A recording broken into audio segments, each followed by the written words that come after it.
وفي كل ساعة من ساعة الليل والنهار وليا وحافظا وقاعدا وناصرا ودليلا معينا حتى تسكنه أرضك طوعا وتمتعه فيها طويلا. یا رب محمد وآل محمد وصل علی محمد وآل محمد وعجل فرج آل محمد. عبادت کریں، بلند آواز سے صلوات پڑھیں.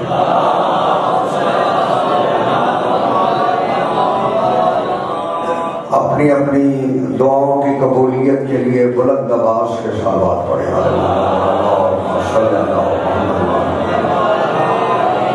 بیمار مومنین و مومنات کی صحت یابی کے لیے بلند آواز سے صلوات پڑھیں.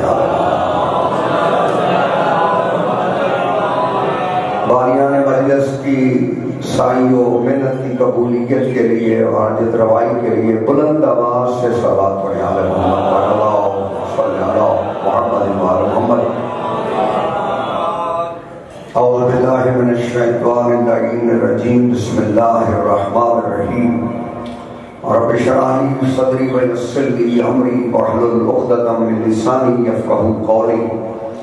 یا بدیع العجائب بالخیر یا بدیع الحمد لآلہ والصلاة علی آلہ. اما بعد فقد قال سبحانہ وتعالی فی قرآن المجید. بسم اللہ الرحمن الرحیم.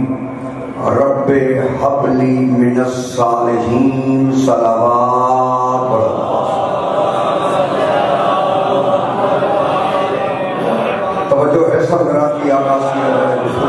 میں نے خالق کائنات کی مقدس کتاب، لا ریب کتاب، بے عیب کتاب، منزل من السماء کتاب، اس کتاب سے میں نے آیہ مبارکہ کی تلاوت کی ہے جس قرآن مجید کا دعویٰ ہے قل لا اجتمعت الانس والجن علی ان یأتوا بمثل ھذا القرآن لا یأتون بمثلہ.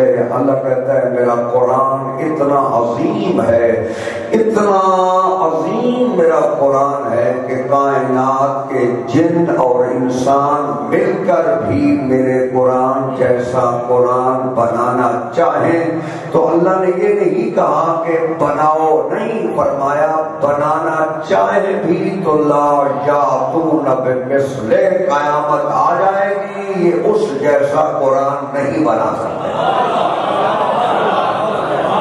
اتنا قرآن عظیم ہے. اللہ کہہ رہے ہیں کہ یہ قرآن لا یاتون بمثلہ چیلنج نہیں ہے، اللہ نے جواب دیا ہے. توجہ میری طرف، چیلنج چھوٹی آیتوں کے بارے میں کیا، یہاں کہتے ہیں نہیں لا سکتے. اللہ کہتا ہے چلو یہ پورا قرآن نہیں لا سکتے، میں نے قرآن اتنا عظیم بنایا ہے کہ خالق کائنات کہہ رہے ہیں کہ اگر تم قرآن جیسا قرآن تو نہیں بنا سکے فَأْتُوا بِعَشْرِ صُوَرٍ مِثْلِهِ، جاؤ میرے قرآن کی 10 صورتوں جیسی ذرا مجھے 10 صورتیں تو بنا کے دکھاؤ.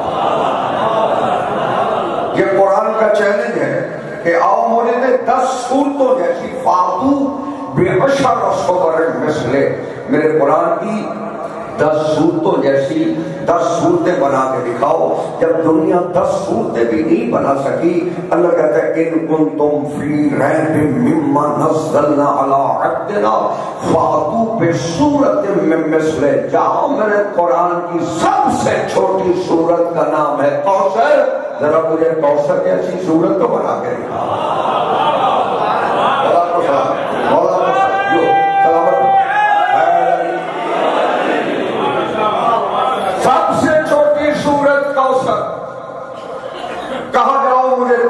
جیسی صورت بنا کے دکھاؤ. رکھو علماء کے سروں پہ قرآن شیرازی کو پوچھ کے بتاؤ یہ کوثر کس کی شان میں قصیدہ ہے؟ بولو سے یہ کوثر کس کی شان میں قصیدہ ہے؟ جب سیدہ زہرا کے قصیدے جیسا کائنات قصیدہ نہیں بنا سکی، علی شوہر بطول ہے اس کی برابری کر رہا ہے. اللہ کہتے جاؤ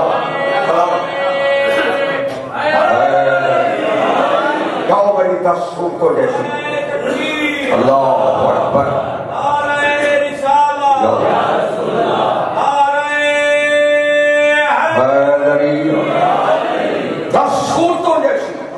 نہیں بنا سکے. اگر ریب کرتے ہو، شک کرتے ہو جو میں نے اپنے عبد پہ نازل کیا ہے، اس کی ایک صورت جیسی صورت بنی.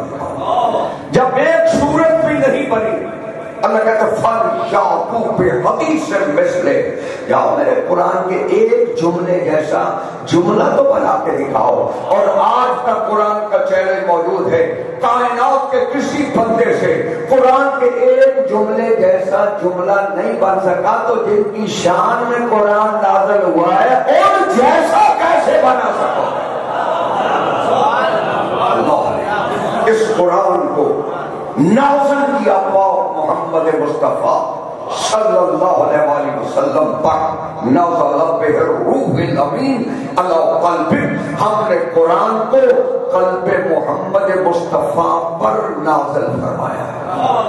توجہ فرمائیے، ہم نے قرآن کو قلب محمد مصطفیٰ پر نازل فرمایا. اور جب دنیا کو پتہ ہی نہیں تھا کہ قرآن کیا ہے، اس وقت یہ نازل ہوا قلب مصطفیٰ پر. اور اگر دنیا کو پتا ہوتا، توجہ میری طرف رکھنی ہے، تو دنیا بتاتی.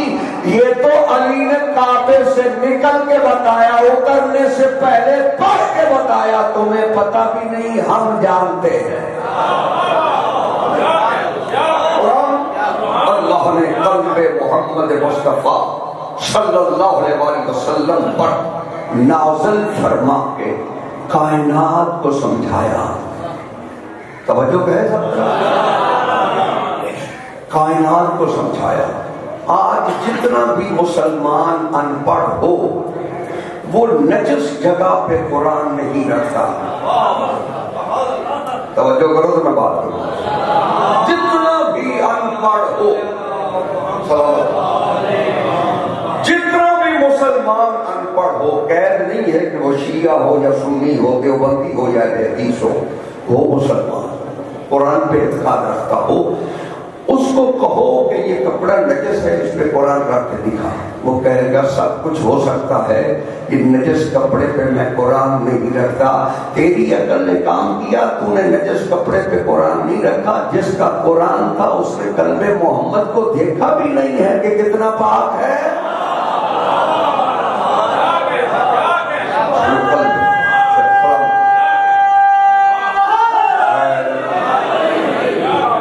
قلب محمد مصطفیٰ پر قرآن اتار کے کائنات کو سمجھایا. جب تم نجس تھے اس وقت بھی قلب مصطفیٰ پاک تھا. جب تم نجاست کے اندھیروں میں ڈوبے ہوئے تھے اس وقت بھی قلب مصطفیٰ اتنا پاک تھا کہ اللہ نے قرآن مجید کو، توجہ میری طرف رکھنی ہے، کہ قرآن مجید کو کسی مسلمان نے اترتے ہوئے دیکھا ہے؟ بولو چپ کر گئے ہو، نہیں دیکھا نا. قرآن مجید کو کسی نے بھی اترتے ہوئے نہیں دیکھا.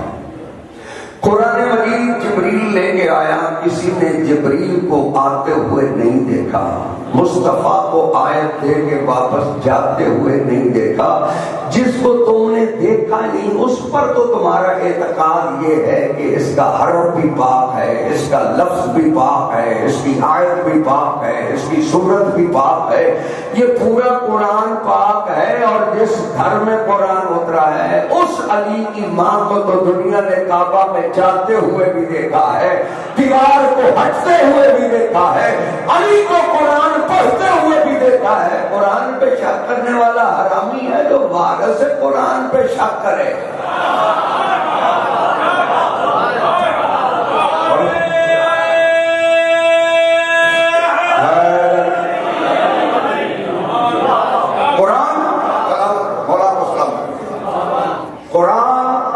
اتنی عظیم کتاب ہے، اتنی بڑی کتاب ہے کہ باقی بھی منزل من السماء کتابیں اس کی برابری نہیں کر سکتی. انجیل بھی اللہ کی کتاب ہے، تورات بھی اللہ کی کتاب ہے، زبور بھی اللہ نے نازل کی ہے، قرآن بھی اللہ نے نازل کیا ہے، مگر نہ تورات قرآن جیسی ہے، بولو صحیح ملتا، نہ زبور قرآن جیسی کتاب ہے، نہ انجیل قرآن جیسی کتاب ہے، اور پھر جن پر نازل ہوئی ہے نہ عیسیٰ مصطفیٰ جیسا ہے، نہ موسیٰ مصطفیٰ جیسا ہے، نہ داؤد مصطفیٰ جیسا ہے، جس کی کتاب کا مقابلہ نہیں اس کی اولاد کا مقابلہ کیسے کرے۔ اللہ نے نبیوں کو معجزات عطا کیے، انبیاء کو اللہ نے معجزات عطا کیے۔ کسی نبی کے پاس آپ بردار کرنے کا معجزہ ٹھیک ہے، بولو سے کوئی نبی مردے زندہ کرتا ہے، مردہ زندہ کرنا اس کا معجزہ، کوئی لوہے کو موم کرتا ہے، لوہے کو موم کرنا اس نبی کا بولو سے معجزہ۔ کسی کو اللہ نے عصا دیا، عصائے موسیٰ علیہ السلام کے لیے معجزہ۔ کبھی موسیٰ کے عصا کے فضائل پڑھو تو جب پروردگار نے حضرت موسیٰ علیہ السلام سے پوچھا ما تلک بیمینک یا موسیٰ، اے موسیٰ تیرے دائیں ہاتھ میں کیا ہے؟ توجہ، یہ قرآن کی آیت ہے، روایت نہیں ہے۔ ما تلک بیمینک یا موسیٰ، اے موسیٰ تیرے دائیں ہاتھ میں کیا ہے؟ اب جس نے موسیٰ کے ہاتھ میں عصا دیا تھا کیا وہ نہیں جانتا تھا کہ اس کے ہاتھ میں کیا ہے؟ نہیں، آپ کی توجہ ہی نہیں ہے۔ ایک سلوات پڑے بلند آواز سے بولوں گا، گل ٹھیک ہے، بولے سے اللہ نے موجہ عصا دیا ہے نا، عصا کو موجہ اللہ نے بنایا، تو اللہ ہی پوچھ رہا ہے تیرے دائیں ہاتھ میں کیا ہے۔ اب یہ تو نہیں کہا جا سکتا کہ اللہ علم غیب نہیں جانتا، اللہ تو علم غیب، چلو کسی اور کے لیے شک ہوگا کسی کو، لیکن اللہ تو علم غیب جانتا ہے۔ اللہ پوچھ رہے ماں دل کا زمین کا یا موسیٰ، اے موسیٰ تیرے دائیں ہاتھ میں کیا ہے؟ اب موسیٰ کو بھی پتا ہے کہ یہ عصا ہے، موسیٰ علیہ السلام پر پتہ ہے یہ عصا ہے، یہ میرا عصا ہے، اتوکل علیہ، میں اس پر ٹیک لگاتا ہوں، احش بہا علی غنمی، میں اس سے اپنی بکریوں کو ہانکتا ہوں۔ توجہ رہے، یہ موسیٰ پڑھ رہے ہیں فضائل عصا کے، یہ میرا عصا ہے، میں اس سے بکریاں توجہ رہے پتے چھاڑتا ہوں، میں اس سے ٹیک لگاتا ہوں اور میں اس کا خیمہ لگاتا ہوں۔ یہ پوچھا تو یہ تھا کہ تیرے دائیں ہاتھ میں کیا ہے؟ سادہ سا جواب تھا کہ یہ میرا عصا ہے۔ یہ عصا کے فضائل پڑھنے کی ضرورت کیا تھی؟ یہاں موسیٰ علیہ السلام نے کائنات کو سمجھایا کہ اصول یہ ہے کہ جب کسی کو خوش کرنا ہو اس کی محبوب شے کا ذکر چھیڑ دو۔ اللہ سمجھا رہا ہے کائنات کو کہ جب کسی کو خوش کرنا ہو اس کی محبوب شے کا ذکر چھوڑ دو۔ میں مثال دے دیتا ہوں، اگر آپ کے پاس کوئی اچھا جانور ہے والا بھینس اگر آپ کے پاس اچھی ہے تو کوئی آنے والا اس کی تعریف کرے نا تو مالک خوش ہوتا ہے کہ اس نے میرے جانور کی تعریف کی ہے۔ اللہ توجہ رہے پوچھ رہا ہے تیرے دائیں ہاتھ میں کیا ہے؟ موسیٰ فضائل پڑھا، چونکہ اللہ جانتا تھا کہ موسیٰ کو عصا محبوب ہے، لہذا وہ اللہ نے موسیٰ کو خوش کرنے کے لیے پوچھا۔ توجہ رہے کہ تیرے دائیں ہاتھ میں کیا ہے؟ موسیٰ نے لمبے چوڑے فضائل پڑھے، یہ میرا عصا ہے، اتوکل علیہ، میں اس پر ٹیک لگاتا ہوں، احش بہا غنمی، میں اس سے بکریاں ہانکتا ہوں۔ توجہ رہے فضائل پڑھ رہا ہے، توجہ رہے اللہ خوش ہو رہا ہے موسیٰ کو خوش کر کے۔ اسی لیے جبریل جب چادر میں آیا تھا تو جانتا تھا چادر میں کون ہے، مگر بتا یہ رہا تھا کہ اللہ خوش کیسے ہوتا ہے، اسی لیے پوچھا یا رب من ھذا تحت الکسا، پروردگار یہ چادر کے نیچے کون ہے؟ پھر اللہ نے فضائل پڑھے، ہم اہل بیت النبوہ، ہم اہل بیت النبوہ وموضع الرسالہ، یہ اہل بیت نبوت ہے، یہ موضع رسالت ہے۔ معلوم ہوا اللہ خوش تب ہوتا ہے جب ان کے فضائل پڑھے جائیں۔ ہائے ہائے یاری یاری یاری۔ اللہ خوش تب ہوتا ہے جب ان کے فضائل پڑھے جائیں، اسی لیے مجلس کا مقصد یہ ہے کہ ان کے فضائل بیان کیے جائیں۔ یہ اللہ کو خوش کرنے کا ذریعہ یہ ہے کہ اہل بیت کے فضائل بیان اللہ۔ ایک صلوات پڑھے بلند آواز سے۔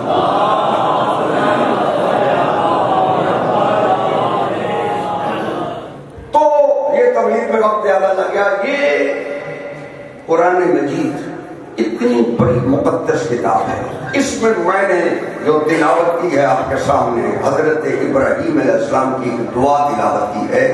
حضرت ابراہیم علیہ السلام اپنے پروردگار سے دعا مانگ رہے ہیں، رب ہب لی من الصالحین، میرے پروردگار مجھے صالحین میں سے بیٹا عطا فرما۔ توجہ کرو تو بات یہ میں نے آیت مبارک آپ کے سامنے رکھی۔ میں آپ کے سامنے عرض ہی کرنا چاہتا ہوں کہ حضرت ابراہیم علیہ السلام نے اپنے پروردگار سے بیٹا اس وقت مانگا جب حضرت ابراہیم علیہ السلام کے پاس حضرت اسحاق بھی نہیں تھے، حضرت اسماعیل بھی نہیں تھے۔ توجہ کریے، نہ حضرت اسحاق تھے نہ حضرت اسماعیل تھے۔ مانگا کیا ہے؟ رب، میں ایک لفظ کا ترجمہ کرنے لگا ہوں، رب حبلی، میرے پروردگار مجھے دے، من الصالحین، صالحین میں سے بیٹا عطا فرما۔ یہ ابراہیم علیہ السلام کے پاس تو اتنے بڑے عہدے ہیں کہ حضرت ابراہیم علیہ السلام نبی ہیں، حضرت ابراہیم رسول ہیں، حضرت ابراہیم علیہ السلام اولي العزم پیغمبروں میں شامل ہیں، حضرت ابراہیم علیہ السلام کے پاس خلیل کا عہدہ موجود ہے، اور حضرت ابراہیم علیہ السلام اس پیغمبر کا نام ہے جس کی نسل پر اللہ نے قیامت تک درود کو باقی رکھا۔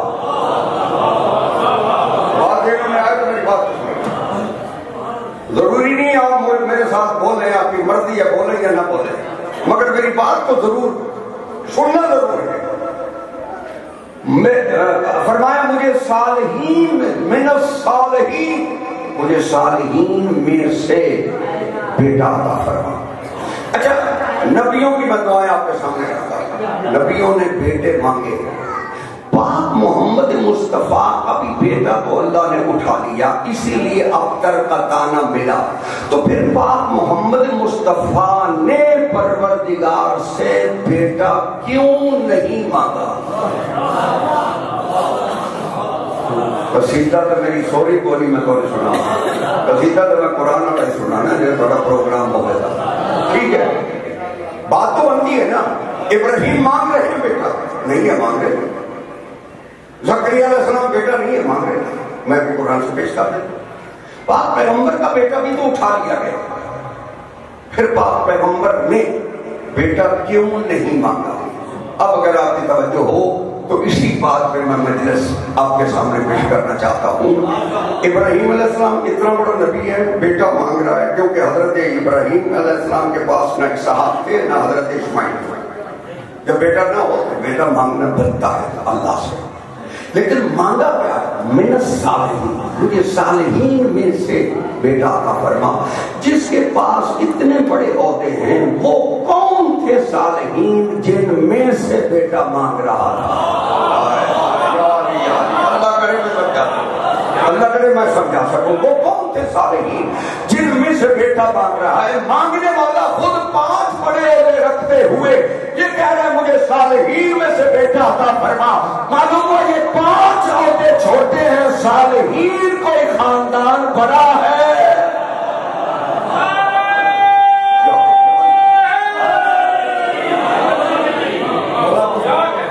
یہ بڑے بہت بڑے پیغمبر مجھے صالحین من الصالحین، کوئی لفظ ایسا نہیں جس میں کوئی ترجمے میں اختلاف کرے۔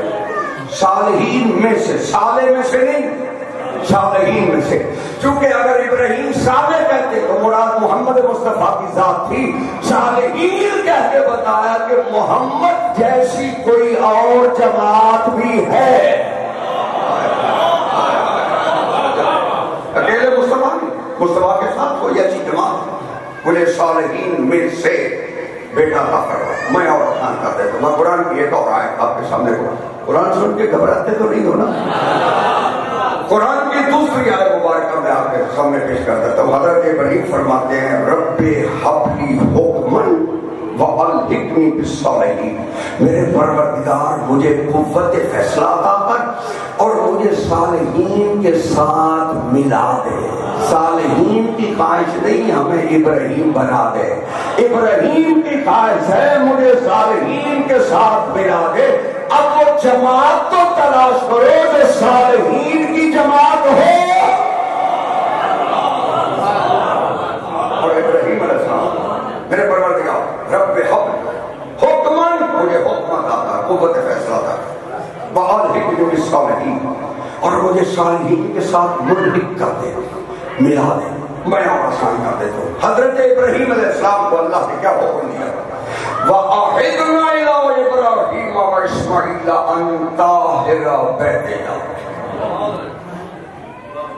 توجہ ہے سب، ہم نے عہد لیا، وَآہدنا، ہم نے عہد لیا، پیمان لیا، وعدہ لیا، اِلَىٰ ابراہیم، ابراہیم سے، وَإِسْمَاعِيلَ، اور اسماعیل سے عہد کیا لیا؟ أَن طَاهِرَ بَيْتِیَ، کہ تم دونوں نبیوں نے میرے بیت کو یعنی کعبہ کو، بیت اللہ کو پاک رکھنا ہے۔ اوئے ہوئے، اللہ کرے میں سمجھا سکوں، یہ قرآن ہے۔ أن طاہرہ بیتیہ، تم دونوں نے میرے بیت کو، میرے گھر کو، أن طاہرہ بیتیہ، جس کا ترجمے میں اختلاف ہوتا ہو ممبر پہ قرآن، پوری ذمہ داری سے کہہ رہا ہوں، أن طاہرہ بیتیہ، میرے بیت کو، میرے گھر کو، کعبہ کو پاک رکھو۔ کیوں؟ للطائفین، خاص طواف کرنے والوں کے لیے، والعاکفین، خاص اعتکاف کرنے والوں کے لیے، ورکع السجود، اور خاص رکوع و سجود کرنے والوں کے لیے۔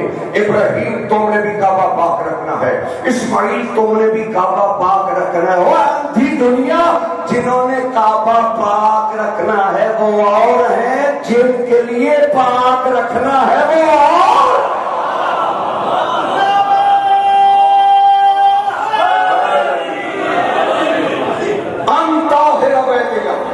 میرے گھر کو پاک، طاہر رکھو میرے گھر کو۔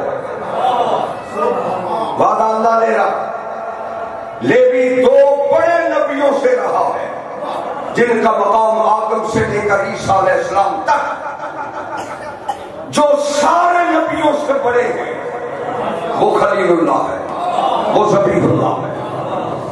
ان سے کہہ رہے ہیں کہ میرے گھر کو پاک رکھو، للطائفین، خاص طوافیوں کے لیے، ہر طوافی کے لیے نہیں۔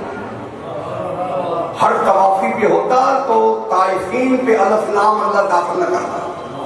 الف لام عربی میں قاعدہ یہ ہے کہ جب کسی لفظ پہ الف لام داخل ہو جائے وہ معرفے کا ہو جاتا ہے۔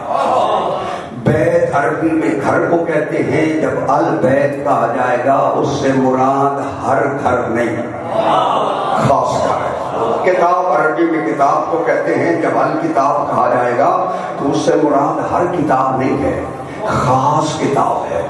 رجل عربی میں مرد کو کہتے ہیں، جب الرجل محمد کہے گا مراد علی ہوگا۔ بولو ذکر صاحب، مولا کو سلام کرے۔ تو یہاں پہ اللہ نے قبلہ طائفین پہ بھی الف لام داخل کیا، عاکفین پہ بھی الف لام داخل کیا، رکع سجود پہ بھی الف لام داخل کر کے کائنات کو سمجھایا ہر طوافی کے لیے میرا خلیل پابند نہیں ہے، ہر اعتکافی کے لیے میرا خلیل پابند نہیں ہے، ہر رکوع و سجود کے لیے میرا ابراہیم پابند نہیں ہے۔ اب دنیا توجہ رہے، کوئی ایسا طوافی ڈھونڈنا پڑے گا جس کا طواف ابراہیم کے طواف سے بلند ہوگا۔ اوئے ہوئے، یا علی یا علی یا علی۔ میں آسان کر دیتا ہوں تاکہ بچے بھی شامل ہو جائیں۔ آپ کے اس شہر میں کبیر والا لگتا ہے یہ آپ کے شہر، اچھا کبیر والا میں اگر وزیر اعلیٰ نے آنا ہو تو اس کے استقبال کے لیے وزیر اعظم آئے گا؟ بولو صحیح کہ وزیر وزیر اعظم اس کا استقبال کرے گا؟ نہیں، اگر وزیر اعظم نے آنا ہے تو وزیر اعلیٰ اس کا استقبال کرے گا. وزیر اعلیٰ نے آنا ہے تو چھوٹے وزیر اس کا استقبال کریں گے. توجہ میری طرف دیکھیں، یہ نہیں ہو سکتا کہ وزیر اعلیٰ آئے اور وزیر اعظم اس کا استقبال کرے. چھوٹے کا استقبال بڑا نہیں کرتا، بڑے کا استقبال چھوٹا کرتا ہے. ابراہیم علیہ السلام اتنے بڑے نبی ہیں، اگر اللہ نے کراچی اور کبیر والا سے آنے والے حاجیوں کے لیے ابراہیم علیہ السلام کو پابند کیا ہے، ایک سلوات پڑے بلند آواز سے.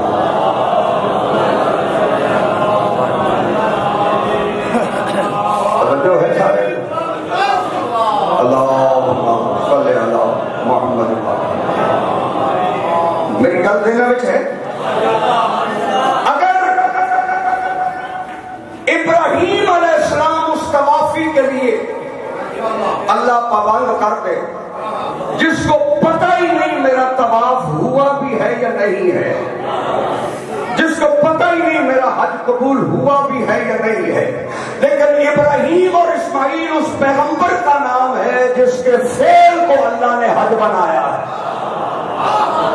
جن کے فعل کو حج بنایا ہے. اب توجہ ہے، اللہ ان کو پابند کرے کہ تم اس کے لیے پابند ہو جس کو پتہ ہی نہیں میرا حج ہوا ہے. یہ ظلم ہے اور اللہ عادل ہے. بولو سے میں تھا، یہ ظلم ہے، اللہ عادل ہے، اللہ ظلم نہیں کر سکتا. لہذا کائنات کو ایسے طوافی ڈھونڈنے پڑیں گے جن کا طواف ابراہیم علیہ السلام کے طواف سے بلند ہو، جن کا اعتکاف حضرت ابراہیم علیہ السلام کے اعتکاف سے بلند ہو. جب ان سے بڑا نبی کوئی نہیں، پھر وہ طوافی کون ہوگا؟ اسی لیے 13 رجب کو علی کی ماں نے ابو طالب کے گھر سے آ کے بیت اللہ کا طواف کر کے بتایا، جاہلوں کو طوافی ہم ہیں جن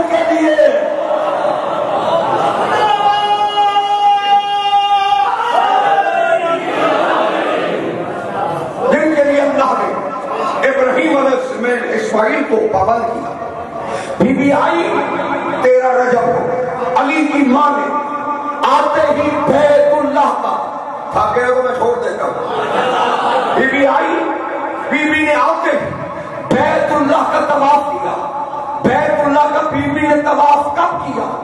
جب علی ابن ابی طالب آ رہے تھے. اعلان کب ہوا؟ جب علی 10 سال کے ہوئے. قرآن نازل کب ہوا؟ جب علی 10 سال کے تھے. ابھی عرب کے بڑے بڑے سردار کافر تھے،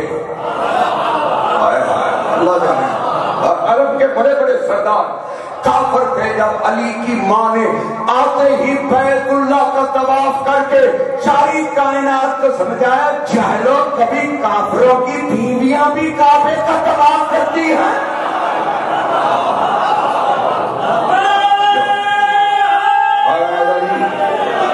بی بی آئی، بی بی بیت اللہ کا طواف کیا. توجہ کریے سمجھنا، بی بی نے بیت اللہ کا طواف کیا. طواف کر دیکھیں، بی بی نے اس مقام کا طواف کیا جو بیت اللہ ہے. توجہ ہے سمجھنا، وہ جس پر غلاف چڑھا ہوا ہے نا وہ بیت اللہ ہے. باقی سارا حرم ہے. جاگنا میرے ساتھ بات کو غور سے. وہ جس پر غلاف ہے نا، سیاہ رنگ کا غلاف چڑھا وہ بیت اللہ ہے. باقی جتنی بھی باؤنڈری ہے، مسجد ہے، صفا و مروہ ہے، یا جتنی بھی جگہ ہے، وہ کیا ہے؟ حرم ہے. بی بی حرم میں نہیں آئی. بولا آپ کو سلام. بی بی حرم میں نہیں آئی، بی بی بیت اللہ میں آئی ہے. اب یہ اکٹھا جو بول دیتے ہیں نا لوگ، یہ سمجھتے ہیں کہ یہ سارا ہی بیت اللہ ہے. نہیں، بیت اور ہے، حرم اور ہے. میں آسان کر دیتا ہوں. ایک لفظ ہے نا مسلمان، ایک ہے مومن. ہر مسلمان مومن نہیں، مگر ہر مومن مسلمان ہے،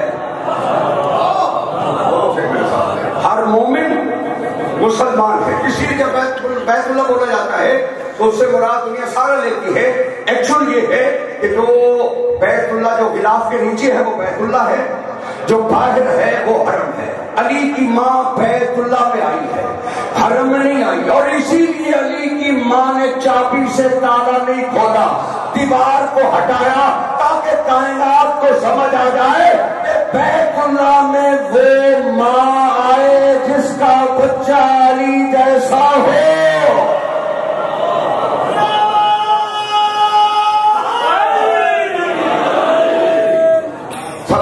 علی کی ماں داخل ہوئی بیت اللہ، وہی دیوار جو ہٹی تھی وہ بند ہو گئی. ٹھیک ہوگی بات بولے سے؟ ہٹی تھی بند ہو گئی. اسی کعبہ کے لیے اللہ نے کہا انتا میرا بیت اللہ، میرے گھر کو پاک رکھنا. اگر توجہ ہے بیدار ہو تو میں جملہ کہنے لگا. جب اللہ نے اپنے گھر بیت اللہ کو پاک رکھوانا تھا تو دو نبیوں کو چنا. جب اہل بیت کی بات آئی پھر کسی نبی کو بھی نہیں چنا بلکہ خود کہا انما یرید اللہ لیذھب عنکم الرجس اہل البیت ویطہرکم تطہیرا. کعبہ کو تم پاک رکھو، 14 کو ہم پاک رکھیں. تم پاک رکھو.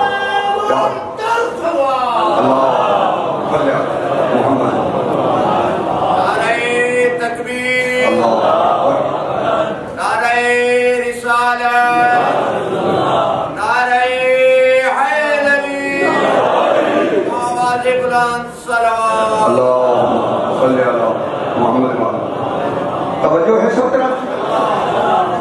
وہاں کہاں انتا ہے بیت اللہ، تم دونوں نے میرے گھر کو پاک رکھنا ہے. یہاں کہتا ہے انما یرید اللہ لیذھب عنکم الرجس اہل البیت. میرا ارادہ ہے کہ اہل بیت سے رجس کو دور رکھے. کعبہ کو تم پاک رکھو، اہل بیت کو ہم پاک رکھیں گے. کیوں؟ اس لیے کہ تم کعبہ کو پاک رکھ سکتے ہو اتنا جتنی تم میں طاقت ہوگی. میں نے علی کو پاک رکھنا ہے اتنا جتنی مجھ میں طاقت ہوگی. اب اگر دنیا کے پاس اللہ کی قدرت کا کوئی پیمانہ کوئی ترازو ہے تو وہ کہے علی اتنا پاک ہے، جب تجھے پتہ ہی نہیں اللہ کتنا قادر ہے پھر تجھے کیا پتا کہ علی کتنا پاک ہے. نہ اس کی قدرت کی حد، نہ اہل بیت کی طہارت کی حد. ابراہیم میرے کعبے کو پاک رکھو، اسماعیل میرے کعبے کو پاک رکھو. دو نبی پابند ہو گئے کعبہ پاک رکھنے کے. مگر میں پورے شیعہ سنی مجمع سے سوال یہ کرنا چاہتا ہوں، جب سے ابراہیم ہے کعبہ پاک رکھنے کے پابند ہے. گل ٹھیک ہے بولو سے؟ جب سے حضرت ابراہیم ہے کعبہ پاک رکھنے کے پابند ہے. جب تک ابراہیم اور اسماعیل زندہ رہیں گے کعبہ پاک رکھنے کے پابند ہے. ان 14 کی طہارت کی ذمہ داری ابراہیم اور اسماعیل پہ نہیں ہے، ان 14 کی طہارت کی ذمہ داری اللہ پہ ہے. جب سے اللہ ہے، جب سے اللہ ہے یہ 14 پاک ہیں. جب تک وہ اللہ رہے گا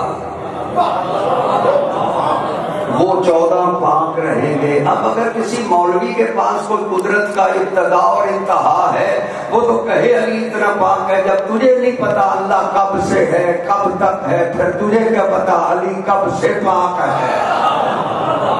علی سلامت رہو. علی کی ماں آئی بیت اللہ میں، داخل ہوئی علی کی ماں بیت اللہ میں. وہ جو غلاف کے نیچے ہے دیوار ہٹی بند ہو گئی.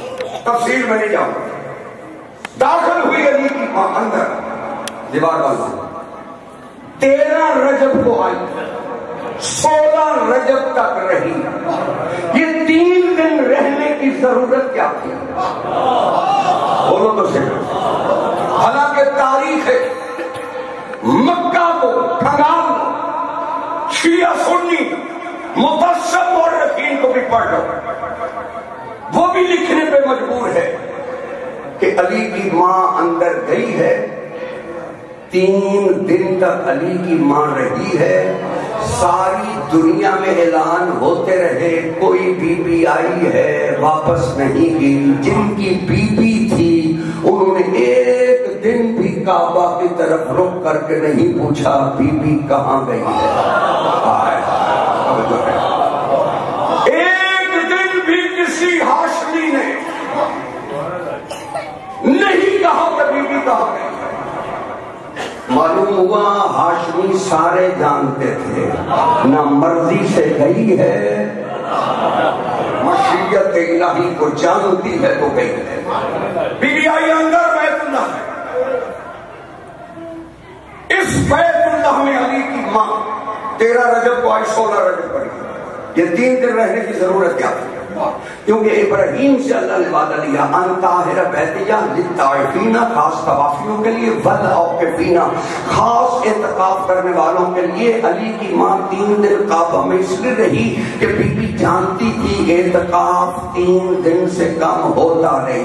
علی کی ماں نے 3 دن رہ کے بتایا وہ اعتکافی ہم ہیں جن کے لیے ابراہیم پابند ہے۔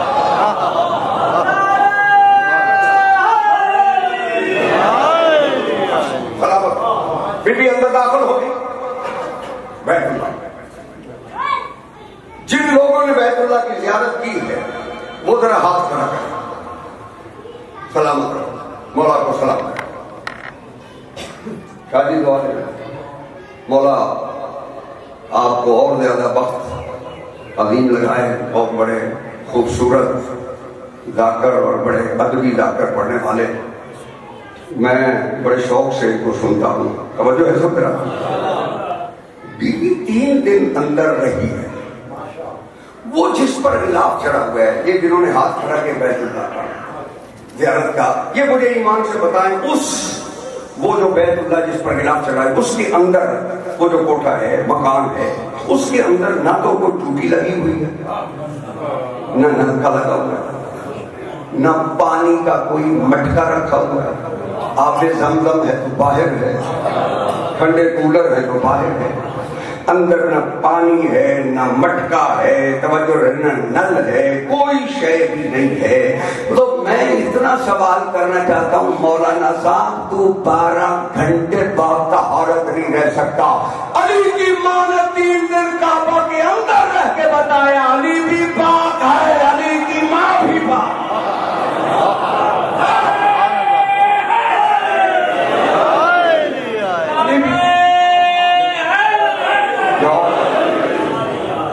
علی بھی پاک ہے، علی کی ماں بھی پاک ہے، علی کہتے ہی اسے ہیں جو معجزہ ہو۔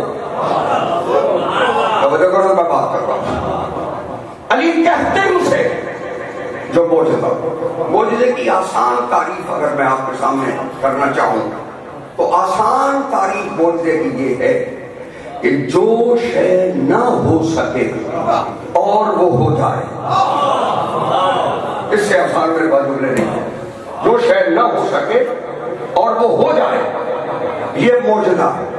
میں دلیل دے دیتا ہوں، ڈوبا ہوا سورج پلٹ کے نہیں آتا، اگر کسی کی انگلی کے اشارے سے پلٹ آئے،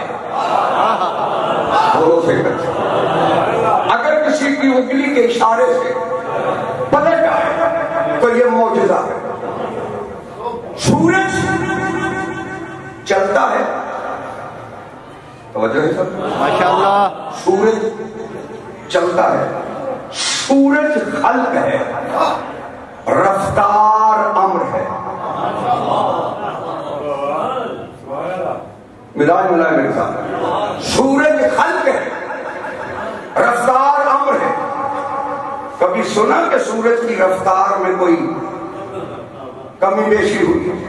جس رفتار سے چل رہے اسی رفتار سے چلے۔ سورج خلق، رفتار امر، بس جو رفتار کو روک لے وہی اولے امر ہے۔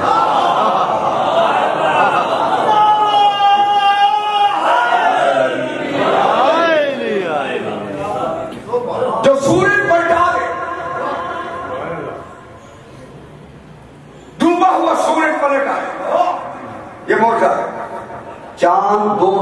نہیں ہوتا. اگر کسی کی انگلی کا اشارہ برداشت نہ کر کے جان 2 ٹکڑے ہو جائے تو یہ معجزہ ہے.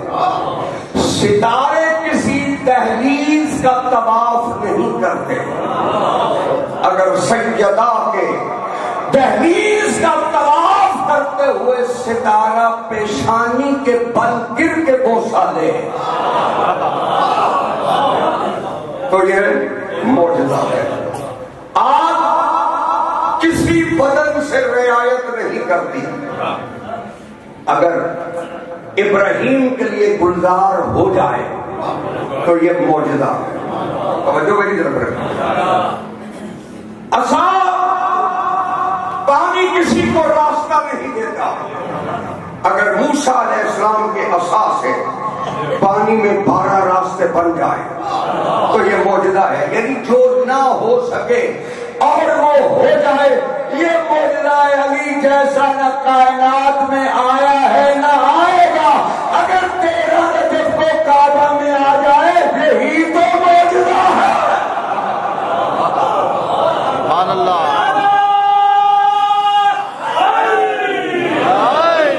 بس میرے واجب الاحترام پڑھنے والے اور کافی ہیں. صرف وہ جو خاندان جن کے لیے کبھی سورج پلٹتا ہے کبھی چاند تو ٹکڑے ہوتا ہے. کبھی غور کیا وہی بیویاں ننگے سر کبھی کوفے کے بازار کبھی شام کے بازار.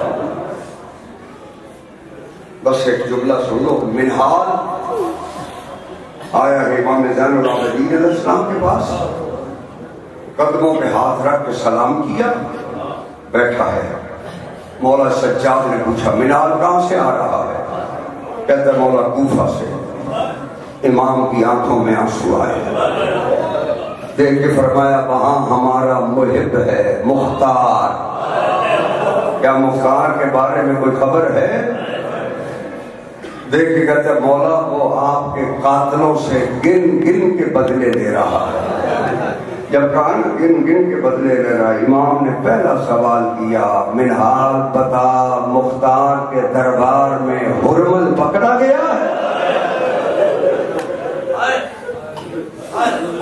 قدموں پہ ہاتھ رکھا منہال نے.